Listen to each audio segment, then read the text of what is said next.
Hello, सो कैसे हैं आप लोग। आज की वीडियो में हम बात करने वाले हैं 3 ऐसे वर्ड्स जो कि बहुत इंपॉर्टेंट माने जाते हैं जब भी आप फ्लैट या अपार्टमेंट परचेज करते हैं। तो कारपेट एरिया, बिल्डअप एरिया और सुपर बिल्डअप एरिया। सबसे पहले बात करते हैं कारपेट एरिया की।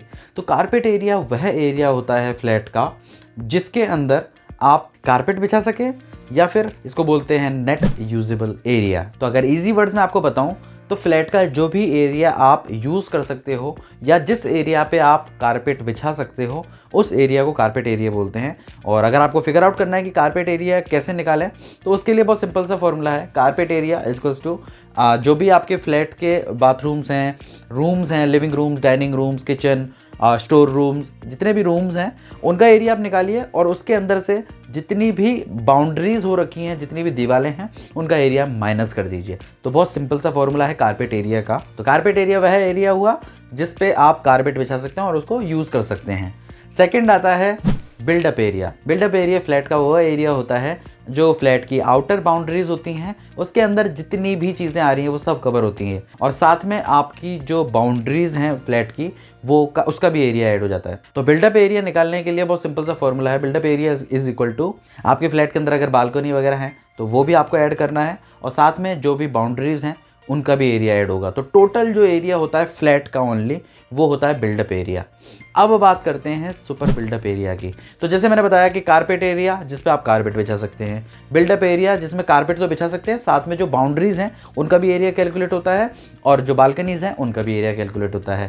अब आता है सुपर बिल्डअप एरिया। तो सुपर बिल्डअप एरिया के अंदर जितने भी कॉमन प्लेसेस हैं लाइक जैसे पार्किंग हो गई, छत हो गई, सीढ़ियाँ हो गई, लिफ्ट हो गई, पाइप्स हो गए, ये सारे एरियाज़ को कवर करके सुपर बिल्डअप एरियाज़ बनाया जाता है। वैसे मैंने सुपर बिल्डअप एरिया की एक स्पेसिफिक वीडियो बना रखी है, वो भी आप देख सकते हैं और इन तीनों की मैंने स्पेसिफिक वीडियोस बना रखी हैं कि क्या क्या डिफरेंसेस होते हैं। हालांकि यहाँ पे मैं आपको चार्ट शो कर रहा हूँ जिससे आप जान सकें कि तीनों के बीच में क्या डिफरेंस होता है। तो जैसा कि आप देख पा रहे हैं कारपेट एरिया, बिल्डअप एरिया और सुपर बिल्डअप एरिया, इन तीनों की मैंने टेबल बनाई है जहाँ पे यहाँ पे लिखा हुआ है कि कौन कौन सी चीज़ किस किस एरिया के अंदर कैलकुलेट की जा सकती है। तो आप स्क्रीनशॉट चाहे तो ले सकते हैं वीडियो पॉज करके। और वैसे आपको इतना डीप जाने की ज़रूरत नहीं है, आपको बस आइडिया होना चाहिए कि build up area, super build up area और कारपेट एरिया क्या होते हैं। और जो भी बिल्डअप एरिया होता है ना वो कारपेट एरिया का 15 से 30% होता है और सुपर बिल्डअप एरिया के अंदर सारी चीज़ें आ जाती हैं। और अगर आपके डेवलपर ने आपको बताया कि वहाँ पे क्लब हाउस या पूल भी है तो हो सकता है कि डेवलपर उनका एरिया भी उसके अंदर ऐड कर दे।